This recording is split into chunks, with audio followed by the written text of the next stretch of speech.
Assalamualaikum murid-murid.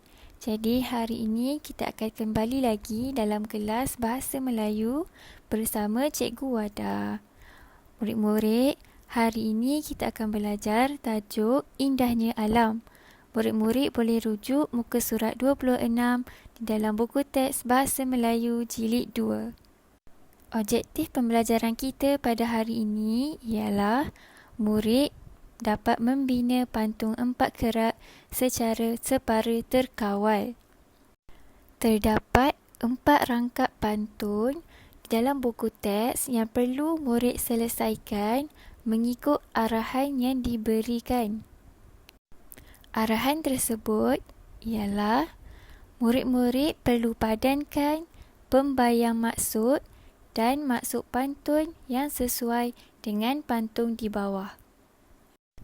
Pembayang pantun ialah 2 baris pertama di dalam pantun adalah pembayang. Maksud pantun pula ialah 2 baris terakhir di dalam pantun. Kita rujuk kepada contoh yang telah diberikan. Baris yang dimerahkan adalah pembayang, manakala 2 baris yang dibirukan adalah maksud pantun. Bagaimana kita perlu selesaikan pantun? Kita perlu memilih rima akhir yang sama. Mari kita cuba selesaikan pantun ini bersama-sama. Bagaimana cikgu memilih jawapan tersebut? Hal ini kerana cikgu melihat kepada rima akhir dalam baris yang kedua.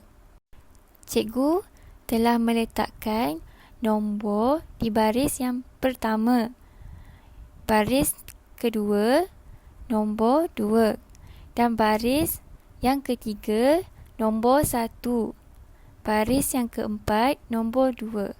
Hal ini bagi memudahkan murid-murid memahami rima akhir yang perlu disamakan. Sebagai contoh, barongan dan pandangan. Manakala keroncong sama dengan pelancong. Murid-murid boleh rujuk anak panah yang cikgu sediakan.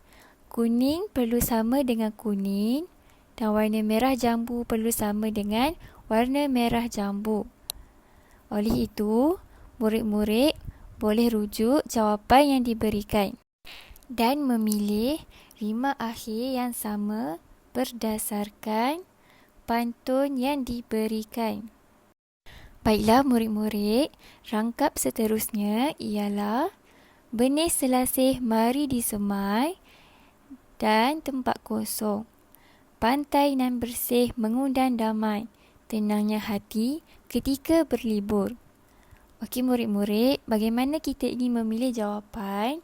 Kita perlu memilih rima akhir yang sama. Rima akhir tersebut merujuk kepada nombor 2. Berlibur. Kita perlu mencari jawapan yang mempunyai rima akhir yang sama dengan berlibur. Okey, apakah jawapan yang tepat bagi pantun ini? Okey murid-murid, rima akhir yang sama ialah daun melatih jatuh bertabur. Hal ini kerana bertabur sama dengan berlibur. Rima akhirnya adalah sama. Jadi, itu adalah jawapan yang tepat. Benih selasih mari disemai. Daun melatih jatuh bertabur. Pantai nan bersih mengundang damai. Tenangnya hati ketika berlibur. Baiklah, mari kita selesaikan pantun yang seterusnya. Pantun seterusnya mempunyai tempat kosong di baris 1. Murid-murid perlu rujuk baris 1 yang ada, iaitu pohon nona di tepi kolam. Seterusnya, murid-murid boleh memilih jawapan dengan merujuk rima akhir di baris 1 yang ada, iaitu kolam.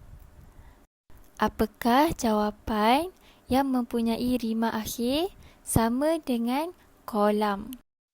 Jawapannya adalah flora dan fauna pelengkap alam.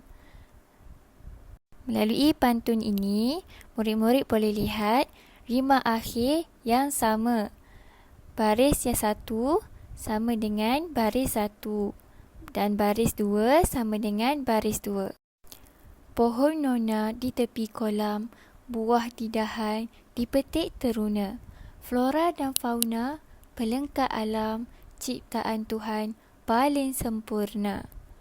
Okey murid-murid, kita teruskan kepada pantun seterusnya. Pantun seterusnya mempunyai dua tempat kosong, baris yang pertama dan baris yang terakhir nombor 2. Bagaimana kita hendak memilih jawapan yang tepat? Baiklah murid-murid, kita hendaklah merujuk kepada maklumat yang ada. Untuk memilih jawapan bagi tempat kosong yang pertama, kita perlu merujuk kepada baris satu yang ada, iaitu alam kita tanggungjawab bersama. Oleh itu murid-murid perlu lihat jawapan yang sesuai bagi baris pertama. Jawapan yang sesuai dengan baris pertama ialah menghias kota pepohon palma. Hal ini kerana rima akhir palma adalah sama dengan bersama. Menghias kota pepohon palma dan alam kita tanggungjawab bersama itu mempunyai rima akhir yang sama. Bagaimana kita mahu memilih jawapan pada baris yang terakhir, iaitu baris nombor 2? Sama sahaja, kita perlu merujuk kepada maklumat yang ada, iaitu baris nombor 2. Tempat berkasih si burung jelatik. Oleh itu, kita perlu mencari jawapan yang sesuai dengan rima akhir si burung jelatik. Jawapan yang sesuai adalah pastikan bersih setiap detik. Bagaimana kita memilih jawapan tersebut? Kita merujuk kepada nombor 2 yang ada, iaitu tempat berkasih si burung jelatik. Murid-murid boleh lihat melalui pantun yang disediakan, yang telah disiapkan, pantun-pantun tersebut mempunyai rima akhir yang sama. Sebagai contoh pantun tersebut, menghias kota pepohon palma, tempat berkasih si burung jelatik, alam kita tanggungjawab bersama, pastikan bersih setiap detik. Pantun tersebut mempunyai rima akhir yang sama. Baiklah, kita sudah akhiri pengajaran kita pada hari ini. Bagi menguji kefahaman murid-murid boleh siapkan latihan di muka surat 28 di dalam buku aktiviti Bahasa Melayu Jilid 2. Murid-murid boleh hantar melalui Google Classroom atau WhatsApp. Sekian, terima kasih pengajaran pada hari ini. Kita jumpa lagi pada minggu hadapan. Assalamualaikum.